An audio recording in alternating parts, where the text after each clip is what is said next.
Hello and welcome to Nintendo Nostalgia episode 29. I'm your host Jacob Russ and I'm with my co-host Ryan Black, and we are back and we are playing with power. Ryan, it is a little bit later than normal tonight. We had a little bit of a delay. You look a little sleepy. Are you okay? Are you going to make it through the episode? Let's just say I did a bit of all-you-can-eat sushi with my wife, and we played some Mario Kart while we waited. So I'm thoroughly stuffed now, and I am fighting to keep awake. Oh, so no. I'll do my best. It's like a after Thanksgiving meal. You stuffed yourself and you're ready to just crash on the couch. Oh, man. Okay, well, if you don't make it, we have a backup today. I mean, I kind of foresee, I know your habits. You like to stuff yourself with sushi a lot. So I was prepared for this, and we have invited a wonderful guest onto the show. Actually, this guest wanted to come on the show, and we were like, we have to have him on because he's that cool.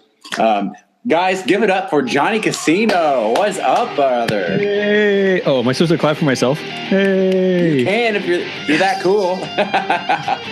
Awesome. Welcome to the show. Thank you. Thank you very much. I have to ask a question. Where do you go to get all-you-can-eat sushi? There's a place here in Indiana, and they've got actually really good grade fish. And they have, for $20 a person, you can have all-you-can-eat sushi, and it's amazing. That sounds like the greatest thing ever. It's wonderful. Oh, man. Well, Johnny, if you ever come up to Indianapolis, you'll have to go with Ryan and have him take you out to some sushi. Oh, man. I wish I'd known that the last time I was in Indy. To be honest, I'm not a big sushi guy. I really don't eat sushi that much. The last time I had sushi was Ryan's wedding, which was 3 years ago. Is that correct, Ryan? A little longer than that. A little longer than that. That was the last time I had sushi because their wedding was full of sushi, which, I mean, don't get me wrong. It's okay. I don't know. It's just not my type of food. Yeah, it's not for everybody. But yeah, if you ever come up, Johnny, which I mean, I want to know. People can't see you right now, but there is blasphemy on this show at the moment. You mean God's work? No. I mean, you've heard the song "God Bless Texas," right? Nope, and I don't care to hear it because it's a famous country song. God bless. It's in the words. That's the problem with country. Well, there's your issue. I don't really like country music either. So, well, I mean, whatever. This Johnny has come onto the show, and he is wearing. I've made it clear I'm a Colts fan here. Johnny is wearing a Houston Texans hat. Oh my goodness, I can't. AFC champions? Is that right? The 2 years, last 2 years. I had to look this up because I didn't want to say something stupid, which is my normal thing is to say something stupid. And so I looked up to make sure it was the last 2 years, and the Colts had it the 2 years before that, and the Texans had it 1 or 2 years before that. But normally the Colts beat the Texans. Normally, I want to say last year was one of the first years that they beat them all 4 times. And it made my heart flutter a little bit. Yeah, it was a fluke, so don't get used to it. We're coming back. New season. Luck will be back. Fix that shoulder. We got a new GM. We're on the right track, right path. Got rid of Griggs. That was our problem. So you and I are going to need to have this little friendly thing going back and forth throughout the football season. We absolutely need to. And I fear that I'm going to be on the losing side of it, but I'm going to try real hard. I hope so. Real hard for them. Well, I really hope Madden, legit Madden, comes to the Switch because, to be honest, that was a game I really liked to play with friends. And back in the day on the GameCube PS2 side, back in the Peyton Manning days, I loved playing Madden with my buddies. And we would always pick the Colts and we would play the team that we were facing that week. And I just would love to start playing Madden again a little bit, not obsessively, but just to play friends online and stuff. Have you played the newer Maddens? Only occasionally. Because they're on the other systems. I know they're not as good as they used to be. It's not that they're not as good. And if you ask the right person, I'm sure they're even better now, but they are too complicated. I could not, I had it for EA Access and I could not even make it through the, training section of it because it was just too complicated for me. Yeah, that's annoying. But you just gotta, what happened to hit A, B, or Y, or X, throw the ball, and I know all you need is play action football for the NES, My favorite football game ever, which a fan of my show actually sent me not new inbox, but inbox with everything. Oh, that's the football game you need. There you go. Maybe they'll get that, or maybe if we'll get a GameCube Virtual Console, they'll release like an old Madden game on that. I doubt it, but that'd be cool. Yeah. Because those were the best. Like Madden in 2006, 2005, those were the best Madden games. That was like not too complicated. No, not too complicated. Just really good. And the Colts had solid records, and the Texans were like bottom of the barrel in those years too. So that's always great. So I can cut you a little slack. At least you're not as bad as our buddy Kevin from PSVG, who lives in the Boston area and is a Patriots fan. So he's been on the show, and if he can come on the show, a Patriots fan, we can have a Texans fan. So, but enough of that, guys. I want to go ahead and just roll this show along. So let's get into the news.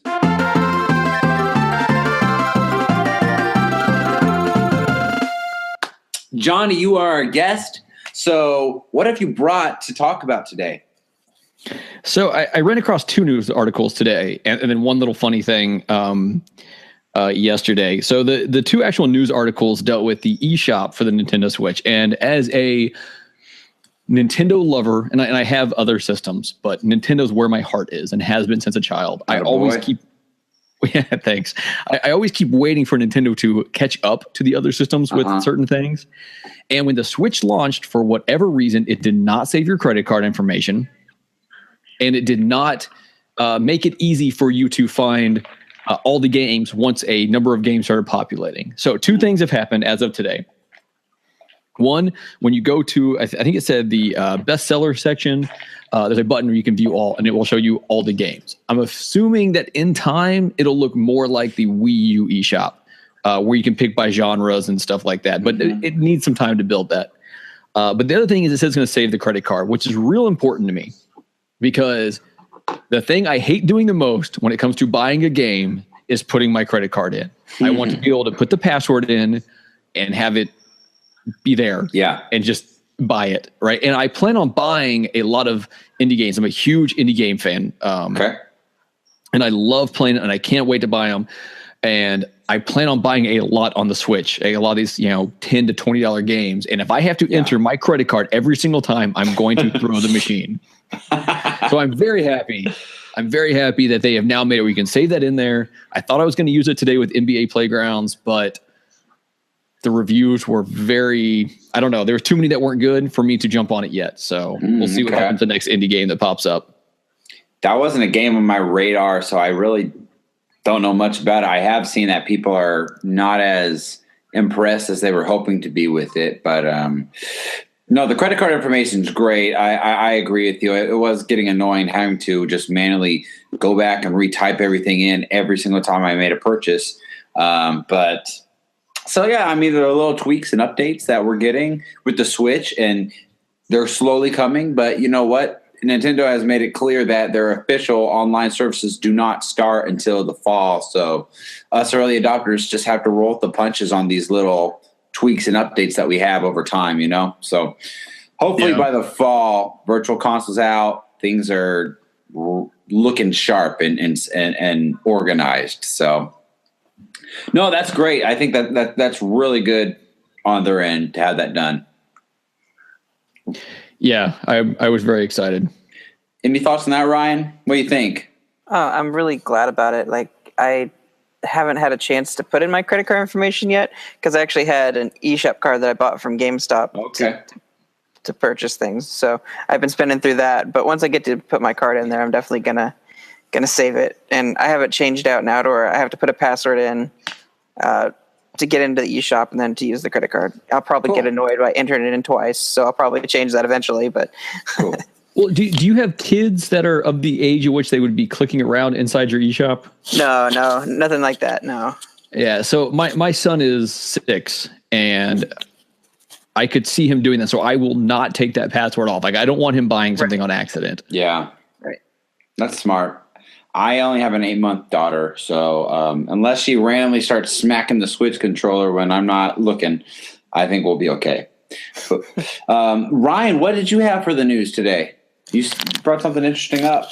Yeah, I've been as of today, the Playgrounds came out, so I've been kind of hyped about basketball announcements. And one of the big ones on my radar is EA announced that NBA 2K18 will be coming to the Switch on the day it launches, and it's going to have its special edition with Shaquille O'Neal on the cover, so you can get all of that on launch day. So this is like they're rolling out just the same as any other console, and that is awesome in my book. I am so excited for that. But not only that, today EA is like, we want to make more games for the Switch, like more than what we planned. So yes, keep them coming. Keep these third-party people coming and making great games and just supporting us. I'm so excited about this. I'm thrilled. I really am. Like that. Like, I'm not going to play the basketball game. I'm not a big basketball guy, okay? But just what you said, that's what we've been wanting. Like, when they announced Call of Duty, I know people talk about how the game is not built for the Switch and things like that, but I want Nintendo to get big games. Like, we'll buy them. If you put them on the Switch, people will buy them. You have to just not give us a watered down version and a delayed version to where it's an afterthought. So this is really exciting, and it gives me hope. Like I mentioned Madden earlier,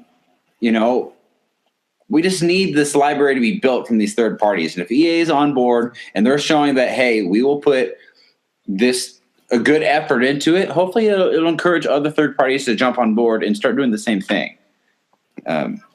Kind of on that note, I bought a bunch of games recently, a bunch of old before games to play that I've missed on the years. And I was looking at them, and some of these are 100-hour games. I'm talking like Red Dead Redemption and Skyrim and these bigger games that I just never played. I'm like, I want to play them. I'm buying them to keep myself from buying like a PS4 or whatever else, right? It's show that I do and everything, but I buy these and I'm like, I'm going to put all these hours into it. And then I realize, but when I'm laying in bed at night with my wife and we're just kind of hanging out, I can't be playing these because they're not on the Switch.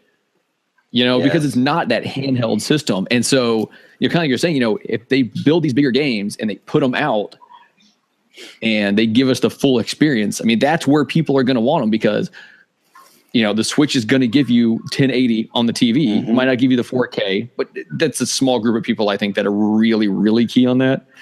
But then everyone else will be like, oh, well, hey, I can't use the TV now. Pop it off. Here you go. And you get the full game there. I mean, it's such a great thing. If we can just get if we can get all the pieces in place, this system is going to thrive like you've never seen. Yes. Now this is all exciting news and everything, but we've got a little bit of sad news to bring up. Oh no, Johnny, I wanted to bring a news article. Our favorite, the world's, I guess, most famous Pocket Monster had a bit of a problem. Lay it on. Okay, so did you read the article? Like, I know I just posted, so I just posted this article to you too, and it's in Kotaku, right?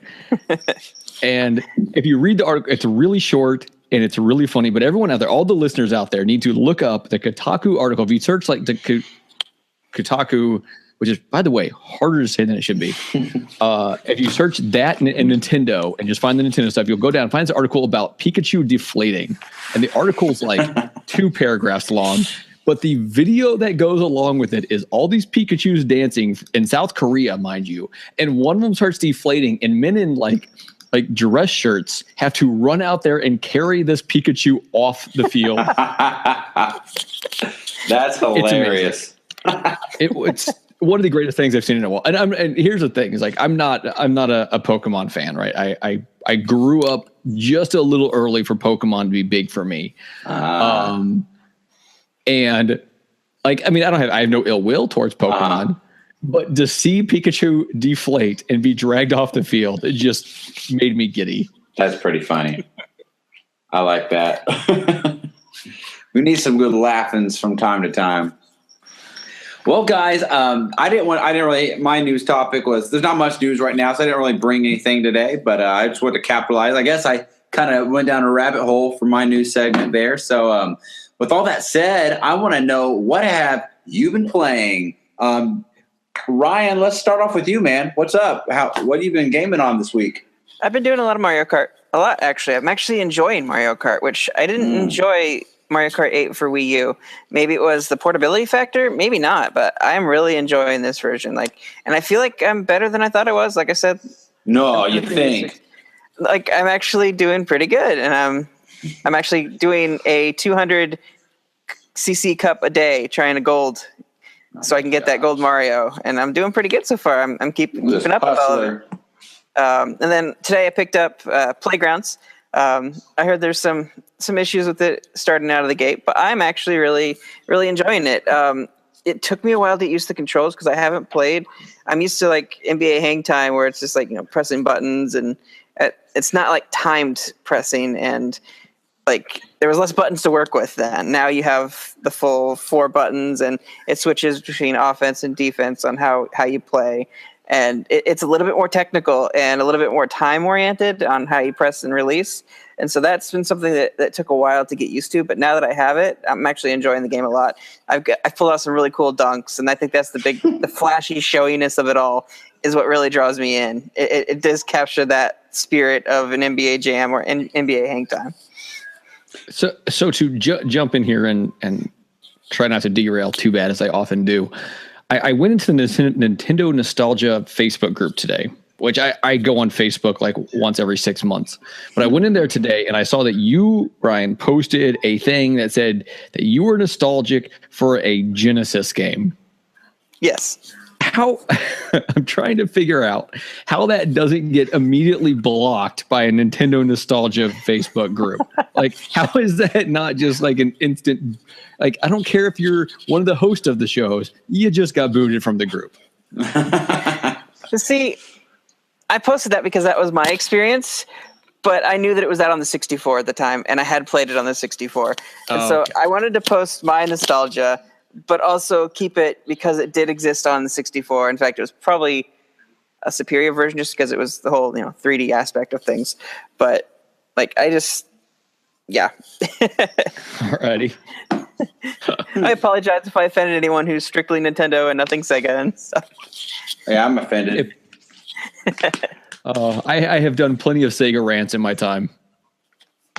It's okay. Ryan made a Sega episode. If you haven't heard that one yet, Johnny, it's April Fools. That must not have been. I have listened to. I went back after you were on the Gamercast. I went back and listened to a number of episodes. Apparently, that was not one of the ones I caught.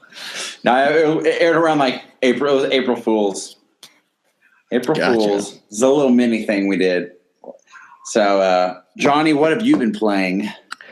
So, because of one of the shows that I do, I every week I play a different game from my backlog. And by backlog, I mean just something that I missed from a previous generation. And so I've been all over the place, and I'm not going to talk about a whole lot of it. But I will tell you one game that's non-PlayStation non-Nintendo, that if you have the ability to play, you need to go try it, and that's the game Flower. Flower. Never heard of it. Have you heard of Journey? Yes. Journey was very famous, right? This is the game before Journey. I just finished it while I was, the delay in starting the show. That's what I was doing, was finishing up Flower. Gorgeous game. But as far as on the Nintendo side, I actually pulled out my 3DS this week, and I'm going to be playing my 3DS a little bit coming up because I ordered about 4 DS games from GameStop for about 99 cents a piece. Nice. But also, yeah. If you want to know how to get games on the cheap, I might be the person to ask. Keep that in mind. But also, Spectre of Torment or with Spectre Knight for whatever, that finally that update finally came to the 3DS. So I bought Shovel Knight for the 3DS. Okay. So that finally came there. So I started that. I a couple minutes in. I haven't had a whole lot of time to play it, but that is super awesome. Like, I did not like the second update or the first DLC. I was Plague Knight. I was not a fan of. I don't know if you played Shovel Knight or not. Either one of y'all. Yeah. Shovel Knight was amazing. Plague Knight, I didn't really care. Spectre Knight, I love the gameplay for that. But also, all the Atui games, which is Jules Watcham, all of his games are 75% off this month. And so I already had Mutant Mud Super Challenge. And And I bought Zeo Drifters. Man, that's a hard word to say also. Let me tell you, this game, it's really cool. It's at Metroidvania, I believe they say, where you have to go to different areas to get abilities to get farther in other areas. It's hard. Every game, that man is a sadist.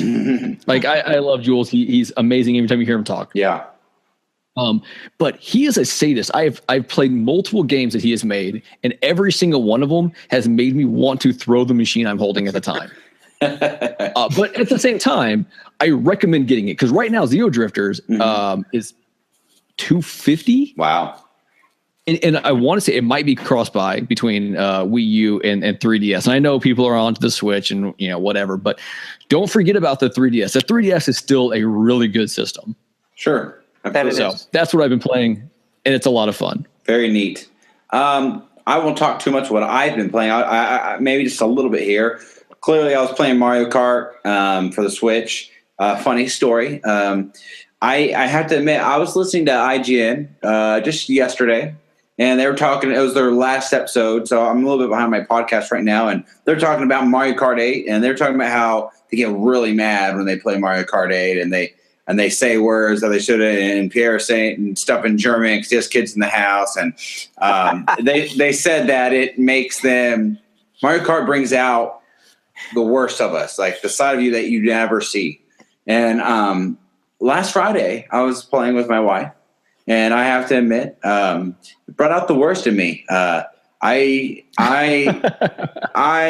back when I was younger, I used to game – really competitively. Like I would be super ticked if I lost. Like my buddy, I said I used to play his PlayStation 2. We used to play Madden, and we'd go at each other all the time. And sometimes I'd beat the crap out of him, and he couldn't beat me, and I'd rub it in his face. And then vice versa when he did it to me.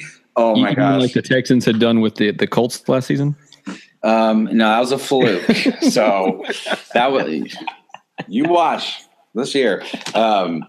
I remember my buddy, I got so mad I broke his PlayStation 2 controller. I slammed it on the ground and broke in half. And I felt bad, and I bought him a new controller, so don't worry. All that was fixed. I bought him a new controller the next day. But I used to get mad when I gamed and everything. So back to my point. I'm gaming with my wife. She's been practicing Mario Kart because she really likes Mario Kart. And she's been trying to get good on the Switch version. She didn't get into the Wii U version that much. So, but she said she doesn't want to be terrible when we play online. She wants to be able to compete somewhat. And so we were playing together, and we were playing in the indie group podcast event that we've had going on the past couple weekends. And like I'm in the zone, and I'm trying, and I'm floating around 5th place somewhere in there, and sometimes I'm getting up there and I'm getting like 3rd and 2nd. It just frustrates me to no end when like it's happened to me like multiple times. And I'm about to take the lead, and I have my items in the corner there, and I see them. And I'm about to maybe I'm going to boost past this guy, or I'm going to hit this guy with my items. Well, I'll get hit with a shell. Okay. And then someone, I'm like, okay, I can recover though. I have my mushrooms and stuff. I'm going to get first here. And then somebody uses a lightning bolt, and I lose like 4 or 5 of my coins. So I'm not as quick as I used to be. And I just dropped all my items, and then I'll get hit with another shell. And then somebody will ram into me and then knocks me off on the turf. And before you know it, I was literally about to take 1st place, and I was 3rd, 2nd, fighting for that, holding that spot the whole race. And then I get 9th to 10th place within seconds, and it looks like I did terrible. So this happened to me. Okay, if it happens once, it sucks. If it happens twice, okay. This had happened to me like 4 or 5 times. Okay, like I was in the zone, and then literally at the last second, boom, and I'm in 9th place. So I'm fuming, I'm boiling, and my wife giggles. She starts giggling at me because I'm like getting so mad. Well, when she giggled, that just like made me erupt, and I like raised my voice so loud and yelled at her to not laugh at me when I was doing this. And I wasn't thinking. And if you know my wife, she doesn't tolerate yelling.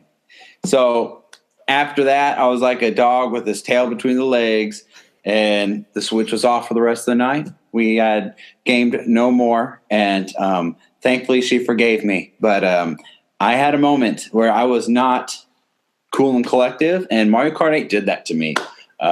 So I don't know if you guys, can you relate to that? I know. I was playing today. 200cc is almost just stupid. Like, I don't understand it. But I was playing, and I had gotten silver on one, and I was going to replay through that one because I played through all the cups. I got silver on a few of them. I was going to replay through all of them on 150, and I'm going through, and I'm in first, and then it's just one thing after another on that first race.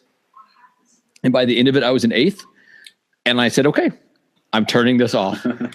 And then I put it away. I went in. I was sitting outside. My daughter was in her martial arts class. My class is right after hers, so I put it away. I walked inside. I put my uniform on. I was like, I'm going to go kick some stuff now because that's what I'm here to do. And it's a good way to go. Go kick some stuff. I did get a little angry doing the 200cc thing and just doing it over and over and over again. I kept getting more and more frustrated because I wasn't getting that gold, and I just like miss it by like 1 point.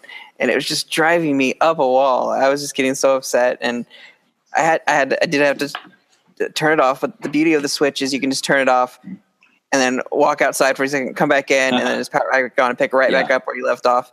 And actually doing that, I came back and actually won that cup, and I felt really good. I felt really, really good. Finally did this because I couldn't master the whole drifting 200cc with the braking and stuff, and like.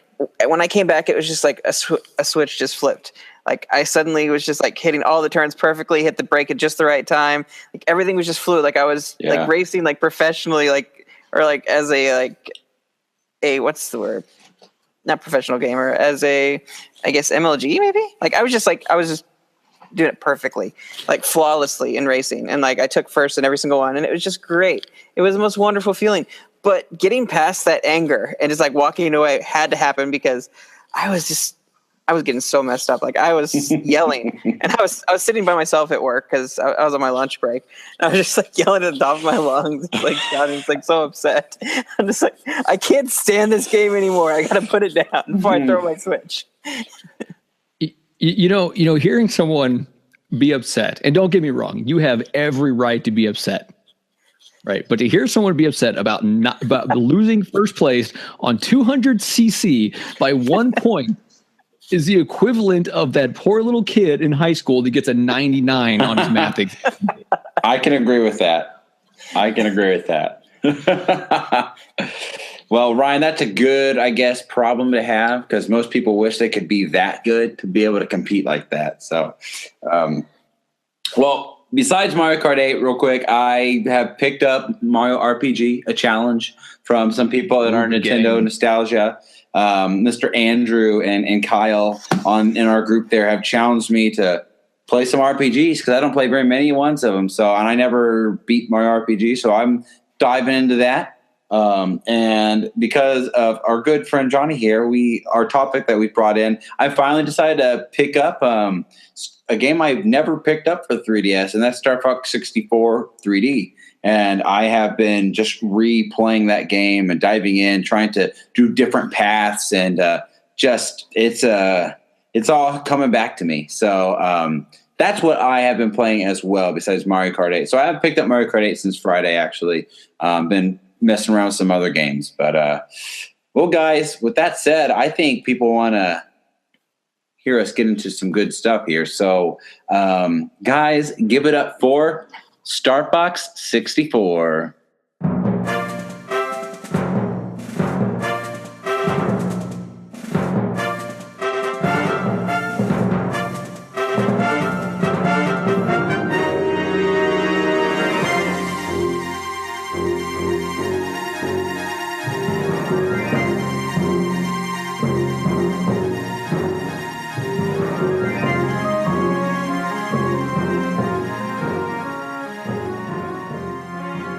Star Fox 64 was released on the Nintendo 64 back in June 30th of 1997. Ryan, man, this game is it's a special one for Nintendo, especially during that time. Really took advantage of the system. And what are your first experiences with Star Fox 64? My first experience wasn't a hands-on experience. It was just watching people play. I went to visit distant family in Tipton County, around here in Indiana, just very like a small town where everyone knows everyone. And I was sitting in this. He was about our age at the time, and I was little, and I was watching him play this Star Fox game, and I thought it looked pretty cool, and I liked the idea of like flying through space and everything. But when I finally got my hands on, like maybe a year or two later, I didn't succeed at it. I wasn't very good at the whole joystick. Like, isn't it inverted? Like, what was the issue that it didn't have 200 cc? I actually found out from a young age that I'm not very good at space flight games. I don't like the inverted axis, or even like if I try playing it one way, then when I try playing the other way that I know, that's also messed up too. Okay. Like I get really disoriented with those types of controls, and I do okay with shooters, but when it comes to like space flight, I have a lot of trouble adjusting to that. Like if it's on rails, I'm cool with that, but like just like free flying and stuff. Like I played, what was it? The TIE Fighter game for PC. Okay. And I couldn't get the whole mechanic, and I got really disoriented and dizzy, and I couldn't figure that whole mechanic out. So playing this in Star Fox my first time, I got those memories came flooding back to me of like not understanding how to get things to work. And I never really got over that. I never really got good when it came to Star Fox. That really kind of surprises me, because on Smash Bros, Star Fox was your boy. Oh yeah, I love Fox McCloud. I mean, that's who you went for all the time back then, on Melee especially. So that is surprising. For me, my first memories was, guys, it's the gaming god legend I bring up all the time, Mr. Traven Jonas. I remember specifically just being at his house on a nice April, probably a Saturday. His birthday's in April, and way back in 1997, he had gotten Star Fox 64 around for his birthday. But I remember his birthday party. We were all just he had some other friends over and family, and everyone was out grilling out and back, and people were in and out of the house. But Traven and I and his little brother and another one of his friends, we were playing 4 square mode Star Fox battle mode. So 4 players. And I just remember this was all a whole new experience for me. This was probably the first flying shooter game, like you said, that you struggled with, Ryan, that I had ever experienced. So I was just amazed. I mean, you got to realize I didn't have a Super Nintendo. Traven's Super Nintendo was my Super Nintendo. My mom had accidentally broke our original NES back when I was just a little boy. So I had the NES for a couple of years, but there was a span where the only gaming I had in my life was the traditional gray Game Boy.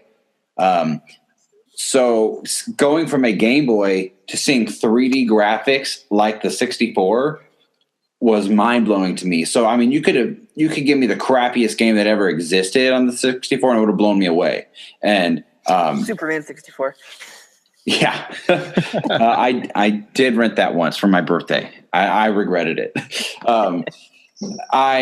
So Star Fox, and Star Fox 64 isn't a crappy game, obviously, but the game just blew me away in no other way I'd experienced before, because it was different than your 3D platformers. It was different than your racers.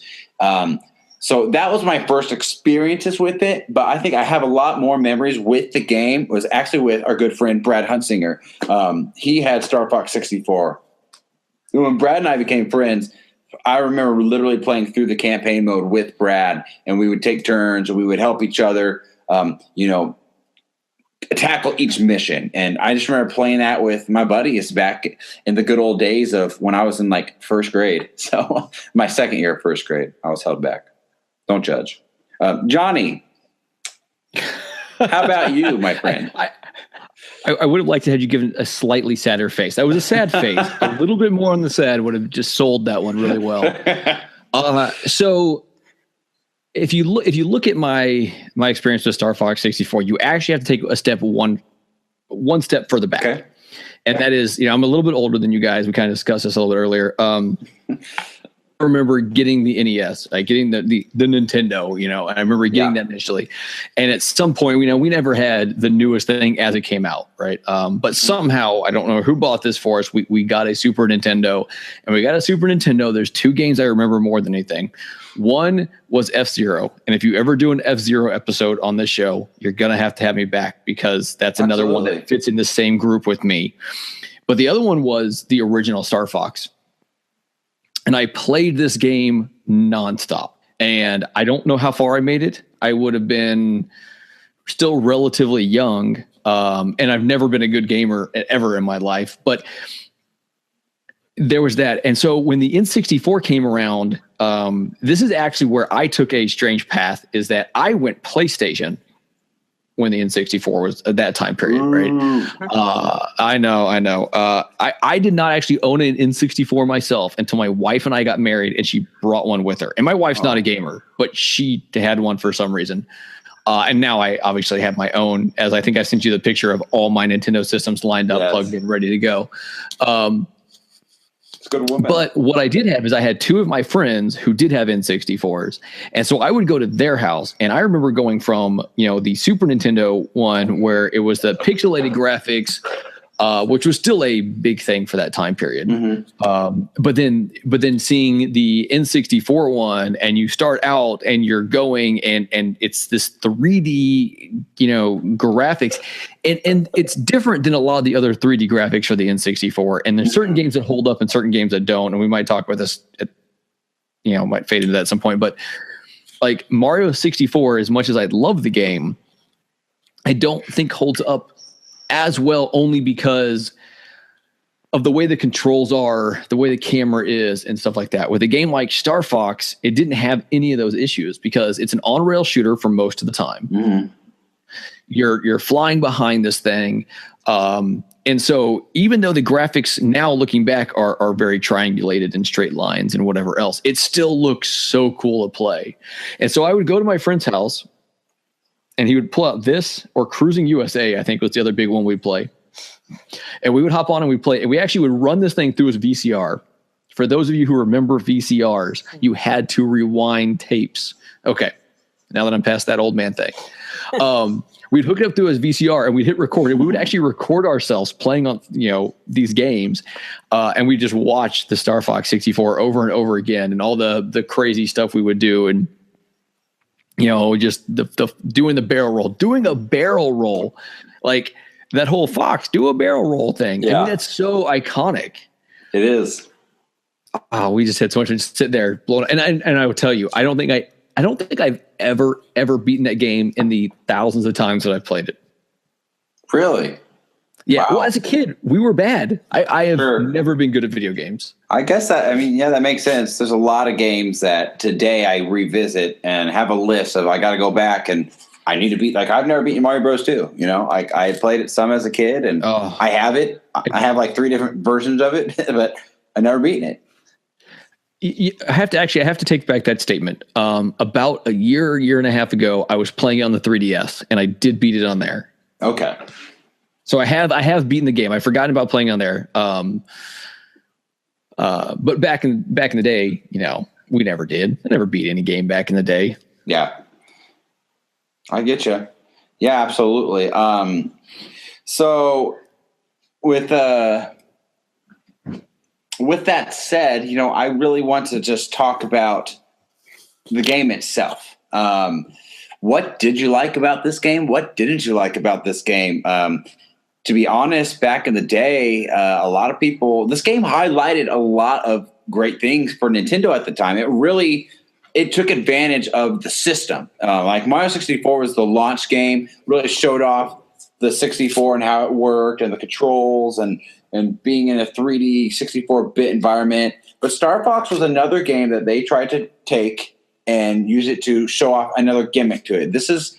I remember, do you guys remember the old 64 commercial for Star? It wasn't like in a commercial. It was like actually a little long skit for Star Fox 64. Like, I think it was like some guy, they kidnapped him, and he was trying to get this top secret news he was transferring it for Nintendo, and he got kidnapped. And they have him all tied up. It's really corny. It's really stupid. And it's they're talking about Star Fox 64 and trying to get all the deets on this new groundbreaking game that Nintendo has. They're supposed to be like the PlayStation guys. I think that's what it was. They were trying to get the details. Is either PlayStation or Sega, or it might have been one of each, but about what Nintendo's new game was so they could steal it.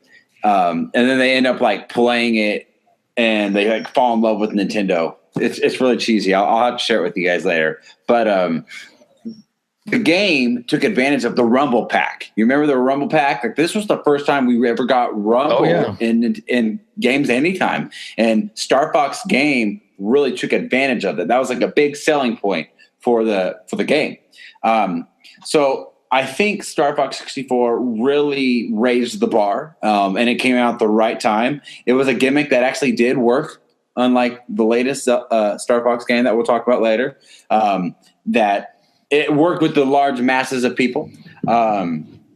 So, yeah, Ryan, I want to start with you. What did you like about the game, and what were some – I mean, you already talked about some things you didn't like, but what did you like? I really liked the ability to unlock secret paths and learn new story and experience a completely different game if you do this one thing right. If you go this one place, you complete this one challenge, you defeat this one guy, and there were so many different paths that you could take. I never found all the paths. Yeah.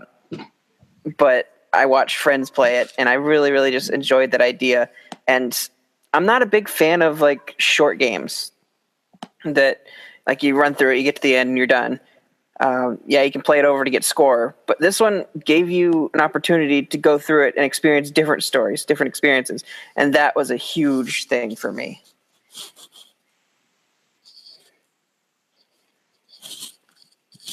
I guess I'll say something now that he's chewing. So oh, you're back now. I'm back. So I'll go something. I already opened my mouth. Because you already mentioned some stuff you didn't like about the game, right? And the whole space flight thing. I've been someone who's been obsessed with flight. I love flying games. I love flight. And so this would have came out, you said 97, right? Yes.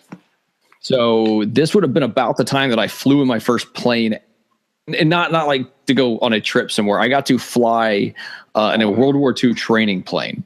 Uh-oh. Wow. And it was a defining moment in my life that never led anywhere. Don't tell me you took control. Yeah. It was the first and last. You just played Star Fox and you started like shooting everything, right? No, but I did. I got to. I mean, it was the big stick, that stuck up between your knees, and fly that way. And you're talking about the inverted controls, and I don't know if this is what did it for me or not. But when I'm flying, I have to have the controls inverted. Okay. If I push up, it better go down, because you're not pushing up, you're pushing forward. Uh-huh. And if you push forward on a plane stick, you go down. And if you pull back on a plane stick, you go up. Makes sense. So in my mind, it has to be that way. So I loved the space flight of this. I love the fact that you could do the barrel rolls. As cheesy as that, little thing is with Peppy saying it. Do a barrel. Yeah. And I mean, as cheesy as that is, like, I love the fact that you could do that and a guy would come behind you and you do a barrel roll and you'd be like, sucker, I got you. Right. And it's just some stupid AI, but you know what? You got him. Yeah. I loved how, especially transitioning from the first one to the second one. Now, if you look at Star Fox and you look at Star Fox 64, they are very similar games. Mm-hmm. The first two bosses, or maybe it's the second boss on both of them, are almost exactly the same. Like you shoot them, you knock off certain areas, like, oh, you defeated me, and then haha, but I'm back. I mean, it's almost exactly the same. But the difference is, like, you had the aiming port that you could do, and then you could actually hold down the button to shoot, and it would lock onto people, and you shoot the big blast at them, and it just gave a different feel. I mean, not to mention the graphics were, especially at the time, just that much better. Yeah, and they could put that many more things on the screen. Yeah. On top of that, the Star Fox music. So you said you were going to put some music in. Oh yeah. In post back where. When you introduced me, and a song that I sent you for that is a song that I use for one of my bi-weekly shows that I do, because it's one of my favorite music, and it's the Corneria theme song. Yep. And it's done by this band called Entertainment System. So look them up. A fantastic video game music band, Entertainment System. They're amazing. But that music, as you're going through, it just pumps you up. It gets you going. It's always perfect. Now, what I don't like, here's the one big thing looking from the original Star Fox to this one that I don't like is in the very first Star Fox, that opening scene. Have you played the original Star Fox? Like it's the Super Nintendo one? I've only seen it. I never actually, my buddy never played it really. Oh man, the opening scene of that game, you're coming out of like a base. Okay. And so it's all four of y'all coming out, and you get the and then the music starts, and it's just so epic. And in this one, I understand they have to build a story into it.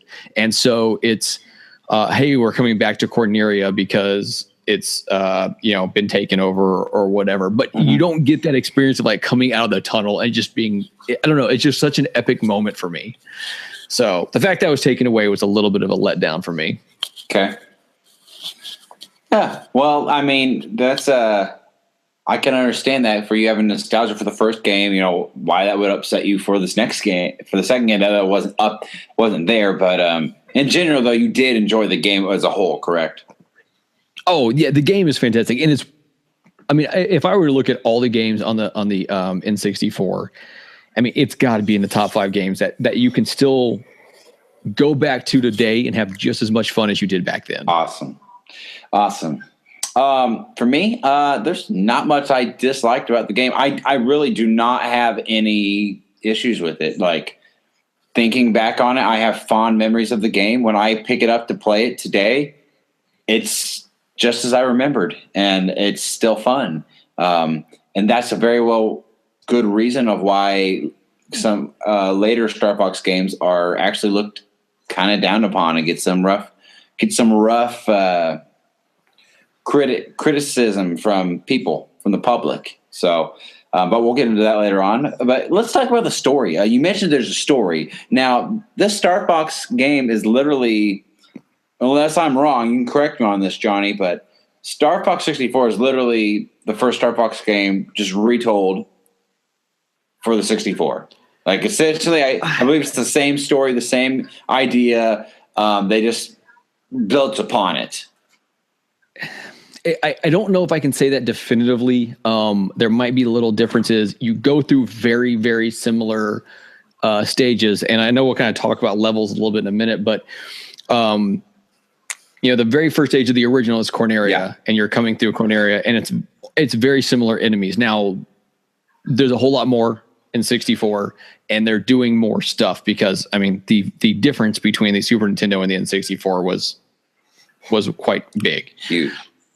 And the second level on both of those, if you don't take some alternative path, which Ryan kind of mentioned the alternative paths earlier. I don't know if I ever went on a single alternative path until Star Fox Zero, because I just never knew how to do them. Okay. But otherwise, you're going into an asteroid field. Yeah. And it's the same thing. It's different, but it's the same thing. You're going through an asteroid field. And then the next level, you're in Fortuna, I believe. Or I don't know if I'm pronouncing that correctly. But so, yeah, it's almost the same game being retold. But I think they might add more story into it. I don't think there's much story in the initial one. Okay. It makes sense. Yeah, I really let's talk about the story of the 64 one. So basically, you're Fox McCloud. Your dad had the same name as you, and he used to lead his own fleet. Andros, the evil scientist, killed Star Fox's dad, Fox McCloud's dad, and he was killed because his old team member, the pig, Pigma, is that his name? Yeah, I think so. Pigma betrayed him and was working for Andros. So Peppy barely got out. Peppy was there, who's on your team. So there's a connection there. But essentially, Andros was banished for he was banished for his evil doings and all that crap. And he's stirring up trouble 5 years later in the future. Star Fox's dad's name was James McCloud. My bad. Okay, I was gonna wait till you were done to correct you on that. No, one, you're right. Yeah, my mistake. His name is James McCloud, not the same name as his actual our main star here. But so yeah, that's kind of the story. The base it's really simple. And you go from Corneria, from planet asteroid field to another planet. I think really, Ryan, you hit on it earlier. The key parts of this game that make it unique. Now, I don't know. I haven't played these Telltale games. I hear people talking about them. Aren't the Telltale games kind of like you make a choice and you're predicting what's going to happen next in the story? To some extent, the overall story of the Telltale games will be set. Details will change depending on decisions you make. Sometimes it could be a character who lives or dies. Sometimes it could just be how someone reacts to you. But yes, it's not as drastic as like a choose your own adventure, like Goosebumps book or something like that. It's very much it has a set story, but you can deviate. It has a same end point, but things can change based on how you take a path, which this does follow that in Star Fox for sure. Okay. Yeah, and that's how I feel when I was replaying the game as of recently. In Star Fox 64, my first playthrough, I just played an old traditional 64 way, and I literally, if you have the map, I went from Corneria to the meteor shower area, for China, I think it's called. It's another planet, and then I went to Sector X to Titanium to Bolse, and then Venom. I don't know if I said all those names right, but that's kind of a linear path that if you just follow the main line and you don't like do any extra paths, that's kind of what you're going to take to get to the final boss. And I'm actually on my second playthrough right now, and I've started taking other paths. But this is what I think is so unique about the game. Your decisions in the levels affect how your story is going to unfold. So my second playthrough so far, I've come across a character named Bill. He's like a dog. Whereas the first time I played through, Bill never showed up one time. You have the options of there's a specific level in the meteor the meteor area where the meteor of Sector X. Is Sector X where you face the giant? There's like a secret weapon that's being built in outer space. I think that's Sector X, yeah. Yes, it's Sector X. That's what it is. Sector X, that stupid Slippy Toad guy, Frog. Whoa. Don't start talking trash about my boy Slippy. Oh, we're going to talk trash about Slippy because I specifically wrote notes to talk trash about Slippy. Slippy is by far my favorite. I mean, you can't knock Fox. This guy, he got Texans hat on, and now he likes Slippy. Okay. When we talk about the other games, I will explain to you what sealed it for me with Slippy. Okay. But Slippy's the man. If you didn't have Slippy, when you went up against a bad guy, you'd never be able to beat him. Because Slippy's the one who says, hey, I've analyzed this enemy and his shield. Here's the weak points. Maybe. What do you got? Maybe, but that still doesn't make him not annoying. I mean, I give him credit for that, but he's still annoying. And this is a perfect example because in Sector X of the game, you are fighting the boss, okay? And I noticed this because Slippy had like been out of commission, because your characters in the game can actually lose their health, and they have to like retreat for like a level, and you lose them for the next mission to help you along your path.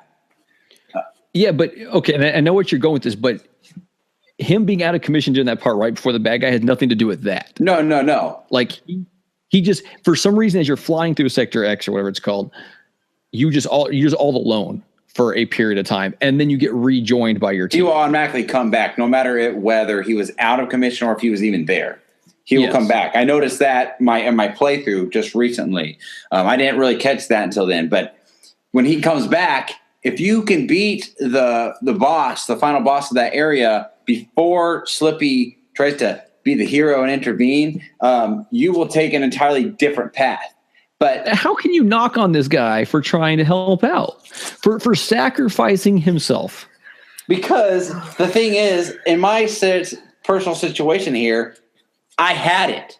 This boss was on the ropes, and then Slippy, he's like, I'm coming in, and he's flying in, and he's trying to be the hero, and I'm like, what are you doing? Like, I'm taking care of this. This boss is about dead. Leave me alone. And then he goes in, and then we all know what happens if you played the game. Spoiler: he gets whacked, and he gets stranded on Titania right there, and then you have to go rescue the dummy. So, Jacob, I mean, that's just one issue. You need to learn to work with your teammates and not be a solo player taking down all the bosses.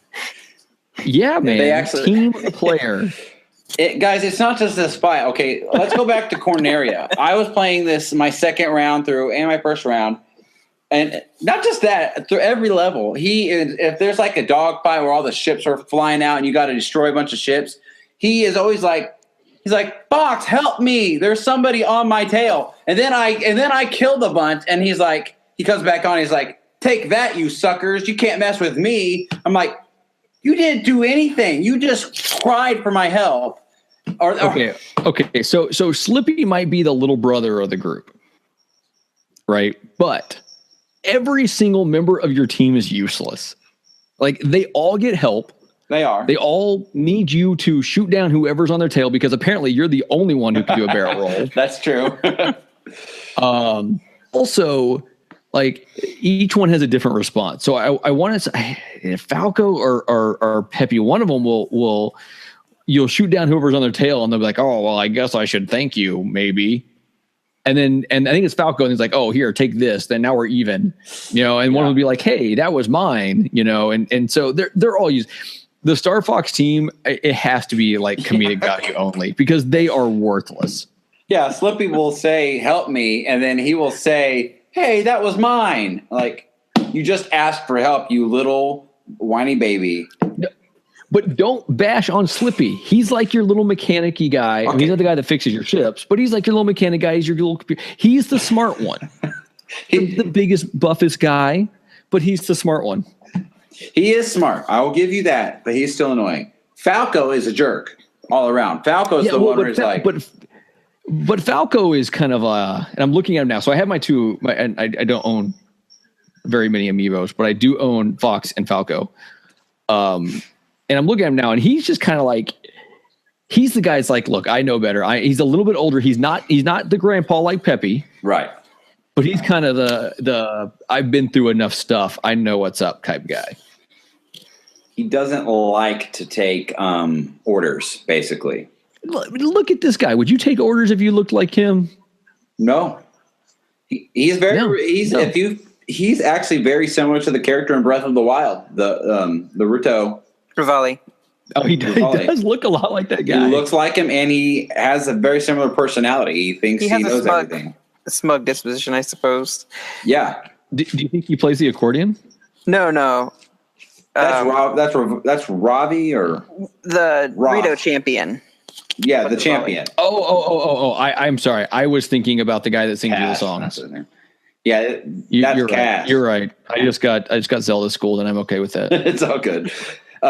No, so yeah, they match up. Peppy, he's just kind of like the elder guy, kind of just like brings wisdom and everything like that. So, but it's and Peppy actually served with James McCloud. Yes, his father. He was part of his group. So yes, he'll always give him this encouragement. You're looking more and more like your father now.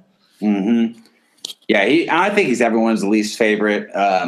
Pepe, he kind of is like the instructor too. He's the one who's telling you how to do all the moves, slow down, do a barrel roll. Like that's Pepe's role in the game. It's funny too that you can accidentally shoot your party. Like you can accidentally hit them. They'll be like, "Watch what you're doing, Fox." Things like that. Yeah, they're not happy with that. What's the big idea? So you're not just you have your team in the game. Another part of the story is they introduce basically like their rivals, the anti-team. And you got Starwolf and Pigma who betrayed your dad. And Ryan, I see you shaking your head here. You don't like Starwolf here? Just I have a lot of difficulties with the all range motor where we can just fly freely off rails. And hitting him was really difficult and annoying, and that's not my favorite part of the game for sure. Oh, and without going too much into the other games, it gets better in other games. Yeah. 64, I wasn't as big with the all range mode. I liked the on rails shooter part of 64 way more. They can be tasking, especially when like the time there's missions in the game. We go back to how you predict the story where there's a timer. A timer will start eventually. Like maybe there's a bomb going off and Starwolf's team's trying to stop you. It can be very frustrating because they're flying. Like it's hard to just lock on to them. And like if you pass them, you can't. It's not as easy as like Mario Kart where you just turn around and there they are. They're flying around in the sky. It's really difficult to just lock onto them and catch them like that. But they're I thought it was cool to have like this anti-team that you could go up against. That was cool to have that rivalry there. I do like that. I like the comments they make as you shoot them down, though. Yeah. I mean, I don't know, Ryan, if you've never shot them down, by the way, shotting them, that's probably not a word. If you've never shot them down, as your frustration makes it almost sound, like as you take them down, they're like, I can't believe I got beaten by you and I'll get you next time. And like, they just have these little catchphrases that are just ridiculous. Absolutely. So those guys they were cool to have. And then ultimately you get to Venom, Andross, and that boss fight is intimidating, especially when you were my age, a 6-year-old boy playing Star Fox 64. I mean, he has this massive head, and you're this tiny little spaceship, and he's got giant hands, and you gotta like shoot him in the eye.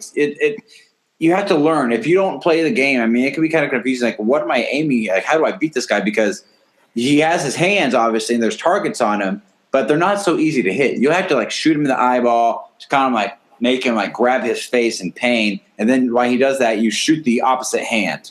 And then once those go away, you have to start shooting his head. But I remember the part I hated the most was when he would like suck you into his mouth and like he could, if you accidentally did not break or whatever, get backwards, he put you in his mouth and he'd chew on you like you were just some kind of food, and then he spit you out.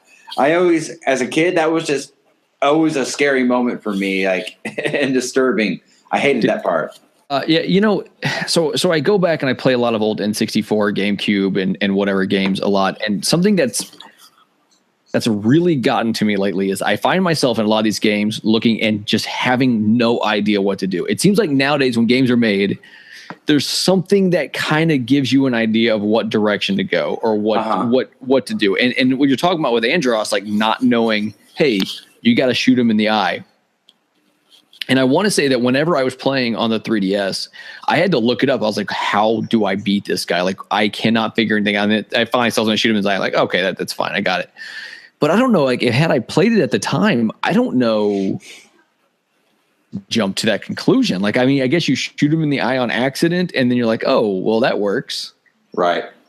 No, you're absolutely right. And again, maybe me playing with my buddies back in the day, like, you kind of have trial and error there, and you screw up and die, you trade it off with your buddy, and he gets a chance, and you just kind of learn off of each other. You're like, oh, that worked for Brad, so when I get to play next, I want to try that out.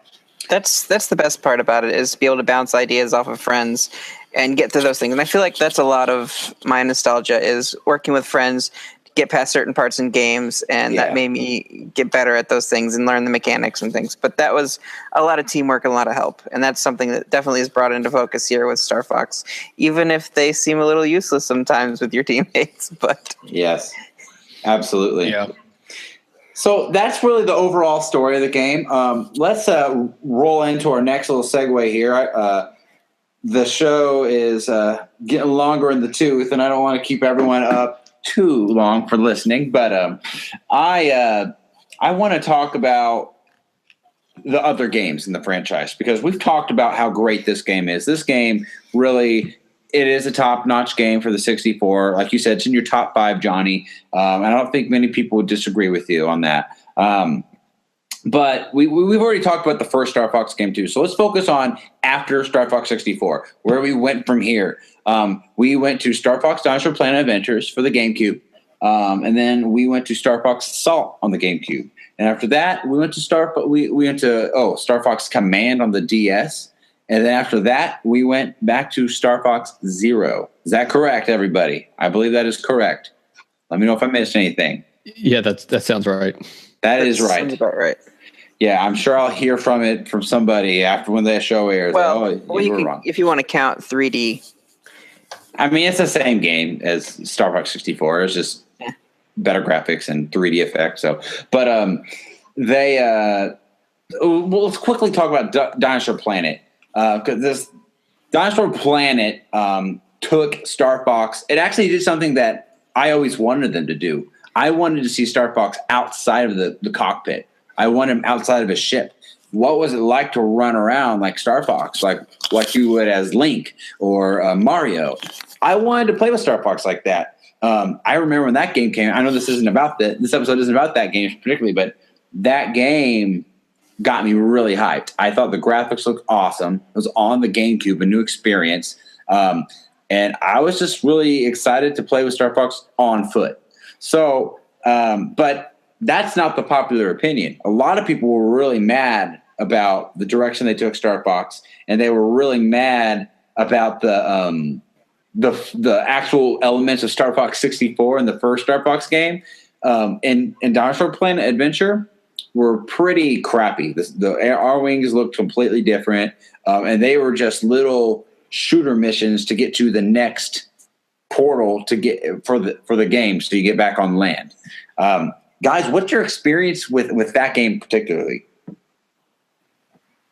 I'll let you go first, Ryan, if you have any, before I rant for a second. I haven't actually played it. I've watched you play it recently, Jacob. But yeah, blasphemy. Before that, like, I'd never really watched it. I remember you talking about it all the time, and I heard snippets of story and stuff, like telling me like what's up with Tricky and how he fit into everything, and like, because I knew him from Diddy Kong Racing, so like that was kind of something I all heard from you, but I never actually experienced the game or saw the game even until recently. Wow, we need to get you on that. So I sent you a picture, Jacob, a little while back of my one of my displays. So I have these two displays on both sides of my TV. It's got they're segmented off by game series for specific ones, and I have every single Star Fox game physically except for Command. I've never played Command. I don't know much about it. I will get it at some point. So about 6 months ago or so, I played Star Fox Adventures. And here's the thing is Star Fox Adventures, and we actually talked about it last week on Shelved and Forgotten, my show, because Dave played it last week for the first time. It's not a Star Fox game. And I still love it. I still love that it is Star Fox. I still love that it is Fox. But it's not a Star Fox game. This was a game designed by Rare to be called Dinosaur Planet. Yep. And then they were just like, let's slap Star Fox on this. And they actually changed the name. It's just Star Fox Adventures, right? And that was, side note, that was Shigeru Miyamoto's fault, by the way. I mean, they were trying to make an entirely different game, and Miyamoto said, put Star Fox on it. It would have done worse than it did. It might have made some people less mad, but it wouldn't have done well. Yeah. I don't think. Yeah. But the problem with that game is it's like it wants to be Zelda with Star Fox skin, but done very poorly. Mm-hmm. And it's not that it's a bad game. It's just a bad game comparatively. and the powers in it and stuff like that are not great. Now, story wise, it's interesting because the whole thing is at the end of Star Fox 64, the Great Fox is damaged and Fox needs to find a way to make money. So he's taking basically these, odd jobs, and this planet's like, hey, we need help. And so that's why he's down there. And you walk around with this little dinosaur that's helping you out and whatever else. But it's not a Star Fox game. No, you're right. Yeah, absolutely. I mean, I loved it for what it was, but in general, it's not a Star Fox game. So we go from that game, and then we have Star Fox Assault, which they try to fix. Star Fox Assault was actually really similar to Star Fox 64. You were back into the same kind of mode of how you played Star Fox 64. They try to combine the two. You could go on land in this game, which was really just kind of a halfway step of maybe what they should have originally done instead of doing what they did, Dinosaur Planet Adventure. That is it was really, really cool. Like, it was really refreshing to see the game. I remember when it came out. I remember when it was advertised at E3 for that time. Like, I was really stoked for it. I thought it looked awesome. Ryan, what do you think about this one? I've only played exclusively the multiplayer in this game, and I absolutely loved it. And I mean, it's not setting the bar very high because I wasn't a big fan of Star Fox games, but I loved this part. This is like my favorite Star Fox game because of the multiplayer. Being able to get out of the ship and walk around and then hop on a tank and have all the different variations of power-ups and things. Like, I loved that whole mechanic and everything that they did there. That was something. I actually bought this game just for the multiplayer element, and I never even touched anything else. In fact, I don't even know if there was a single player mode. I didn't care. I didn't care because I loved the multiplayer and being able to play this type with my friends where I could actually get out and run around and do better than I could flying around in the R-Wing. Johnny? So here's where we can talk about Slippy Toad for just half a second. And because Slippy Toad is definitively the best character in Star Fox, if you kind of exclude Fox himself, because you really can't bash on him. I played this multiplayer against my buddy Ben, who's a hardcore gamer, first person shooter type guy. And I took him down. All right, we played one time. I took him down, and when you win with Slippy Toad, he does the swim dance, and it's the most amazing thing. As far as the single player goes, this game did, I want to say, almost everything right. It did go back to flying. The flight feels very different. I actually played this today, so I played the N64 one today. I actually played all of them today except for Dinosaur Adventure one. Boo. I didn't need to play that again to talk about it. No, you didn't. But it feels very different. The flight feels very different. When you move the stick on this one, like, it tilts a lot more extreme. Mm-hmm. The locking on is a little bit better. But then there is the part where you get out of the ship, and so you play through, and I want to say it's like the third level or something like that. You get out, and you're running around inside this area, and you're shooting, and it's not a bad third-person shooter for the time period, right? The shooting is pretty well done. If you're somewhat aimed in the right area, it will automatically, hit your target. You don't have to guide the aiming necessarily. You got all kinds of cool weapons. The biggest problem I had two major problems with this game. The first was it brought in the land speeder or whatever it's called, the giant tank. There's no need for any other vehicle in Star Fox except for the R-Wing, right? Mm-hmm.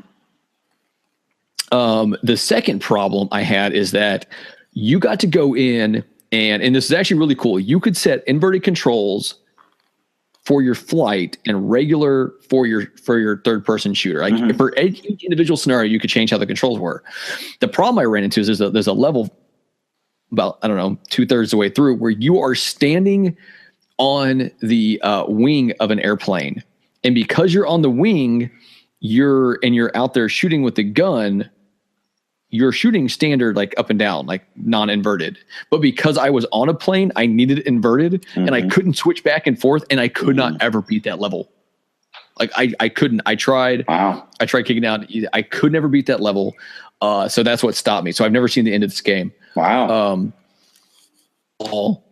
I think this is the best idea they've had for how a Star Fox game should be. Because like you said, the multiplayer was amazing.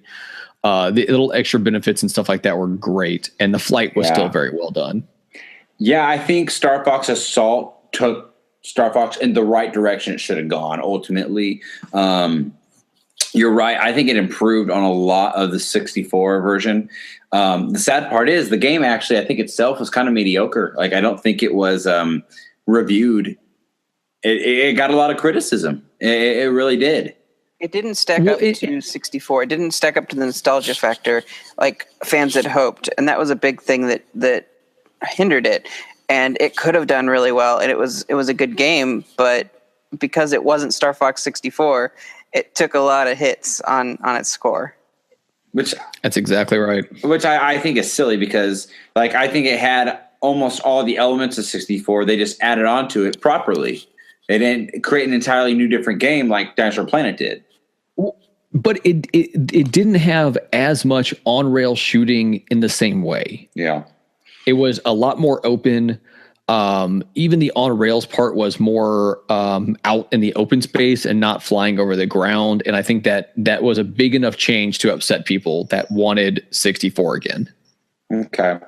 And this one, I think, is the biggest emphasis on story, like besides Dinosaur Planet, that they did. They really added in on story on this one. And you got the girl. Yeah. His little girlfriend. Who came from Dinosaur Planet. And Tricky was in it. Oh, that's right. Tricky was on the ship in Assault too. He was part of the Star Fox team. They both were. That's ridiculous. They both were. Yeah. Well, if Slippy could be there, Dinosaur can be in there. Come on. I mean, they're both annoying. Come on now. Come on. It's a dinosaur. It doesn't have opposable thumbs. Well, we'll go on to the next game real quick. Star Fox Command is it was really not that popular. It came on the DS. The controls were really different. It was not like any other Star Fox game. I remember getting it back when it first came out, and it really sucked. I remember I did not have fun with it, and I was really disappointed with it. So, and the story it was supposed to end the Star Fox story. Basically, they're trying to end it, and they had like different conclusions. There was different multiple endings you could unlock for kind of like what we talked about 64, like how you could go with, if you do this, this will happen. If you do this, this will happen for all the ending of the characters and their ending stories. So that's basically all in Command. We're not going to focus on that. But let's talk about our latest game in the series, and that's Star Fox Zero. Star Fox Zero is literally Star Fox 64 and the first one for the Super Nintendo reimagined once again, which kind of annoys people that it was the same old story, but retold and with better graphics. Johnny, I want to hear from you because I know you liked Star Fox Zero, and I have said it on the show back in our very early episodes. I like the game for what it was. And if you actually put the time into it, you can get down the controls. But let's hear what you have to say. Here's the thing. Star Fox Zero is an absolutely fantastic game. It's a game that it was one of the first games in a long time that I pre-ordered, and I'm glad I did because if I had read the reviews, I might not have bought it. Mm-hmm. I was super excited. It's actually why I own the two amiibos I own, because I wanted to use them in the game. I think I used them each once, and now they just look really cool on my shelf. Yeah. Here's the thing: is this game has so many haters, and I think part of it is it's the cool thing to hate. Like it is the thing to hate. But also, if you look at the complaints people have, right? There are some that I can't lie are valid, right? It doesn't have multiplayer. If this game doesn't have versus each other multiplayer, they could have done online multiplayer and having big battles, and it would have been epic. And I don't know why they didn't. I get that. The Chicken Walker thing, I don't know if that's the actual name for it or not. Yeah. I mean, it's not terrible. It's not as terrible as people say, but it's not great. They could do without it. I've never been a fan of the land speeder, the tank. Landmaster, yeah. So I get that. Like the Landmaster, there you go. I understand this, right? I get that, but that's portions of the game, and it's portions of the game you have to go through, right? Mm-hmm. But it's still only portions of the game. There's two major complaints you hear that I just don't understand. One is that people say it's too much like Star Fox 64. Well, Star Fox Assault came out, and everybody was up in arms. We want Star Fox 64 again. That's what everyone's yelling. And you know what? That's what they gave you. And it's not exactly the same. Yeah, when you're going through Corneria, it's very, very similar as 64, but like the ending of it isn't. You're fighting the spidery looking things and whatever, right? So it's not exactly the same. It's not even exactly the same story. There are some high similarities to it. Like there is a point where Slippy gets, I think it's Slippy, or it might actually be the rabbit in this one. It might be Peppy. I don't remember. But one of them, if you don't do things a certain way, he gets taken away and you have to go rescue him. Peppy. Okay, it's Peppy in this one, but it's the same basic concept. Yes. I mean, one of your guys gets taken away, and you still have Star Wolf and that clan and whatever else. But people were saying we want 64, and so they gave you a better 64. Mm-hmm. Right? Yeah. Two that people keep yelling about is the motion controls, right? The controls for it. And that makes me so mad because these are the same people that will say the only way to play Splatoon is with the motion controls. Yeah. And there's almost no difference. Like I was playing Zero today. Okay. And I probably went through 2 or 3 levels without ever looking at the gamepad because you don't have to. You move it around to fine tune your shooting, and it makes sense because otherwise you're flying and you have to shoot in the direction you're flying. This way you can fly past something and aim at at an angle at it. And also you can, if you look at the gamepad, you can aim off screen from what your ship would normally be seeing, just looking at it on the big TV. I like how it uses the sounds. So you have to turn the sound on the gamepad and you get right and left from the different voices coming through. I also like to be like a tail gunner on a World War II bomber. Mm-hmm. Nothing will make you feel like this than looking down at your screen and shaking it as you're shooting things below you. But people complain the motion control. You don't have to use them. You don't have to look at the screen. You could just fly around, look at where it's pointing on your screen, move it around. It's fine tuning. It's the same thing as Splatoon. Bobby Paul's. It's the same thing as Splatoon, and that's the way you play it. So quit talking trash about my Star Fox. I don't know what do you think, Ryan? But I don't agree on that. But why is that? I'm just bringing Splatoon into it and comparing it to this game. I mean, Splatoon's more first person, correct? Is it first person? It's third person. Okay, never mind. Forget that. Okay, but picture this, right? I've played a few games since I finished playing Zelda, right? I put Zelda aside for the last while now, but anytime I play a game and there's a gun or there's a bow and arrow or whatever, like I try to move my controller to move exactly how the arrow is pointing, right? That is the same thing as in Star Fox, sure. except for you can go off the screen to get further things. Okay. Otherwise, it's the same thing. You aim your ship, it turns, and then you fine tune it from there. Yeah. I agree. Johnny, I'm with you. I think the game was hated on because that was the cool thing to hate. I'm not a fan of looking at reviews and judging a game based off its reviews. Play a freaking game yourself because you're a perfect example. You said if you saw the reviews first, you might not have got the game, but you got the game and you actually really enjoyed the game before you had that influence. No, I agree. I think I found if you take the time and you actually practice and get good at it, you'll master the controls and you'll have fun. And it is fun. When I remember completing a task in the game that I was struggling with, and once I finally did it and I completed it, I had this rush of excitement that like, yes, I did it. Similar feelings I've gotten with Breath of the Wild, that I did a goal, an obstacle that I couldn't accomplish before. You just have to be willing to take the time and do it. Now, with all that said, I do think Nintendo should always have an option to turn motion controls off. They made a mistake there. And because I mean, whether you want to play with it or not, this game would have sold better and more people would have enjoyed it overall if you could have turned them off. I agree. So, but did you ever play like multiplayer? Yeah, I think that's the best way to play on it. I will play, and I'll play that with my son, and I'll let him fly, and I'll shoot stuff. Or when my buddy Ben comes over, I'll let him fly, and I'm just a gunner, and it's so much fun just to be a gunner. It's really fun, and just gun things down. I think that's the best way to play this game, to be honest. With now, since they forced the controls in here, I think it's the best way to play Zero is having a partner there because it is very fun. But yeah. So, and then Ryan, go ahead and mention Guard real quick.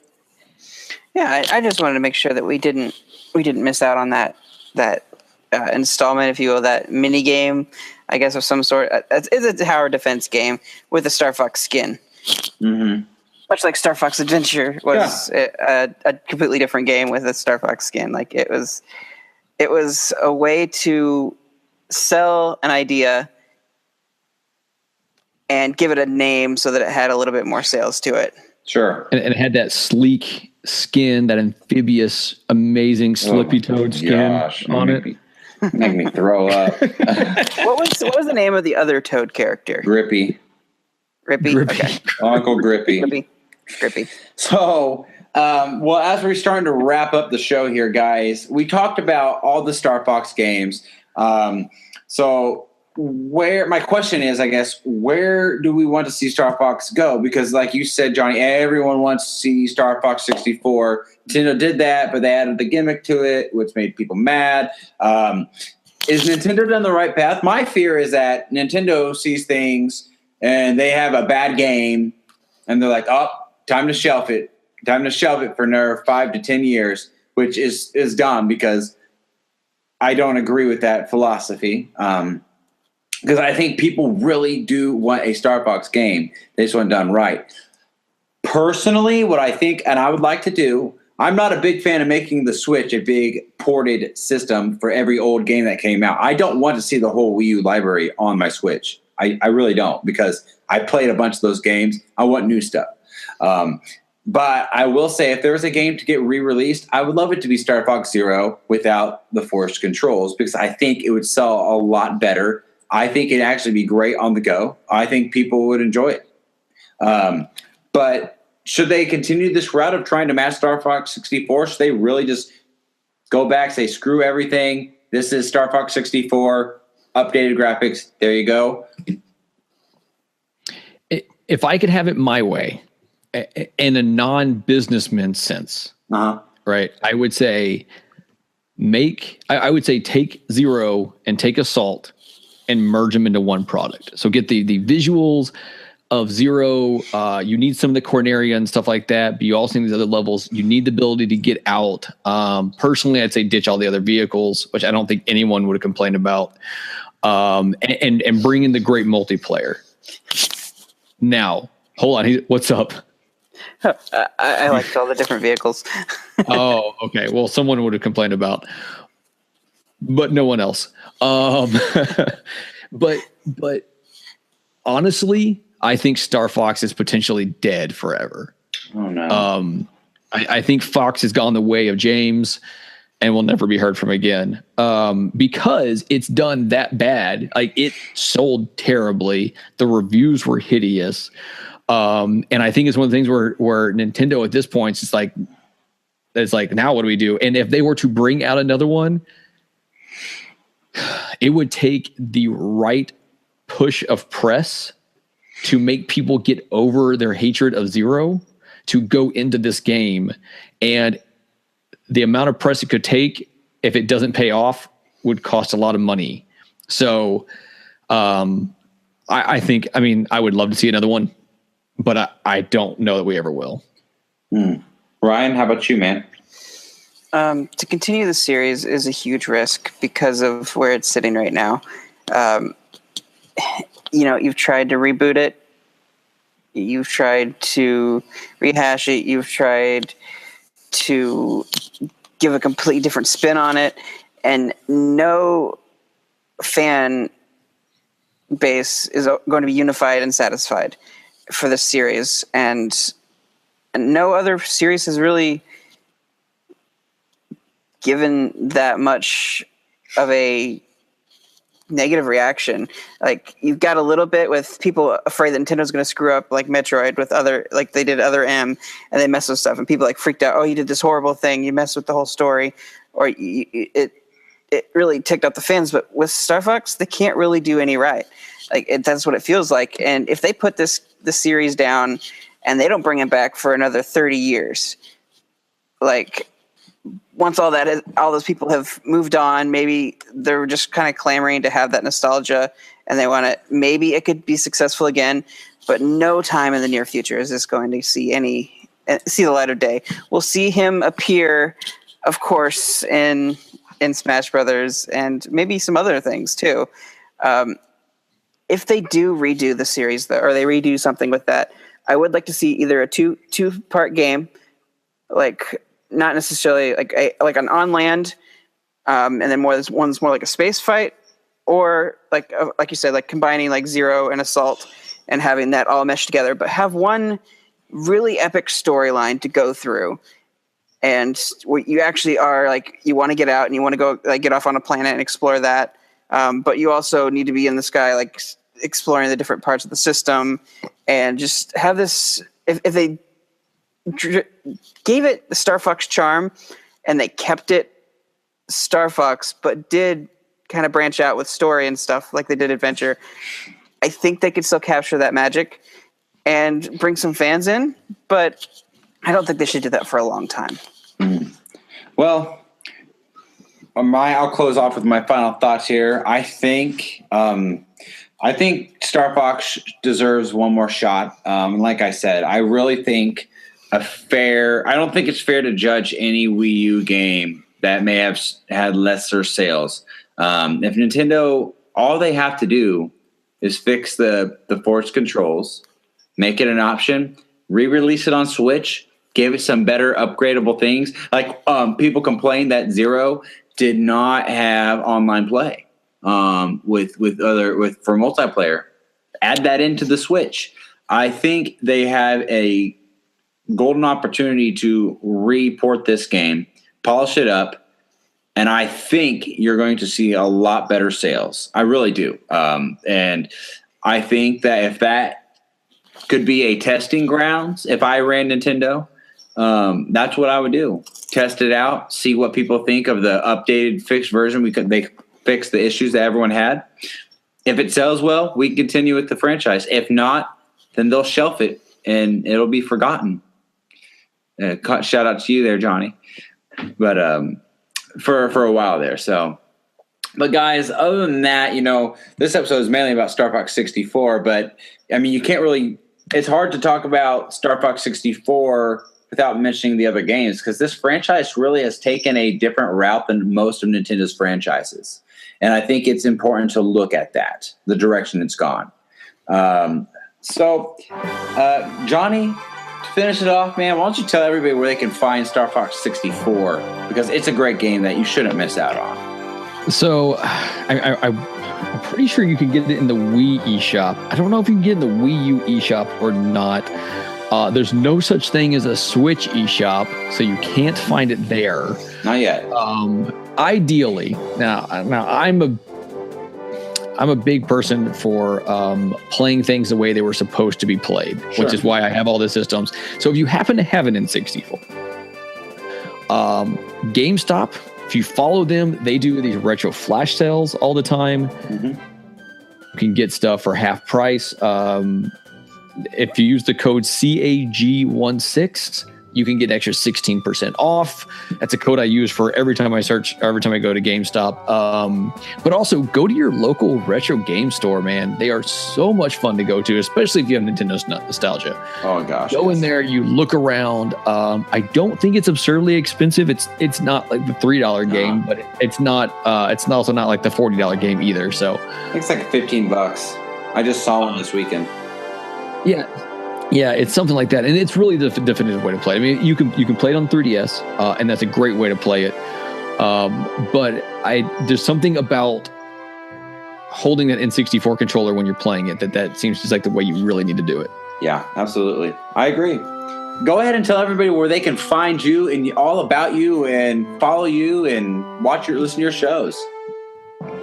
So I am Johnny Casino, a nickname I picked up while walking down the street of Australia, nowhere near a casino. And I do a couple different shows. I do one called Generational Gamers, comes out every other week on iTunes. It's me and a friend of mine who's a good bit younger than I am, about how games have kind of change throughout the generation. We try to pick a topic and we attempt, but normally fail to speak intelligently about it.